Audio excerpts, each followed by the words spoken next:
সকালে এসে বাথরুমের কাজ করলাম। কাল কিছু করেছি, আজকে কিছু করলাম।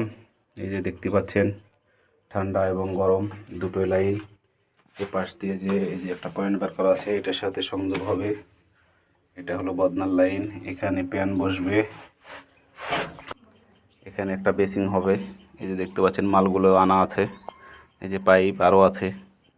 আরেকটা বাথরুম আছে এই পাশে।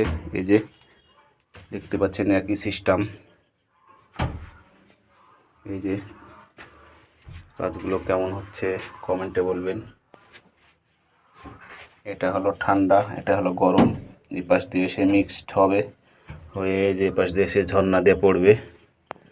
এটা পাইপ হলো, একটা ঠান্ডা পানি আসবে, গরম পানি আসবে, একটা ঠান্ডা পানি উপরে যাবে। এটা হলো বদনার লাইন, ওটা হলো পোষ শাওয়ার।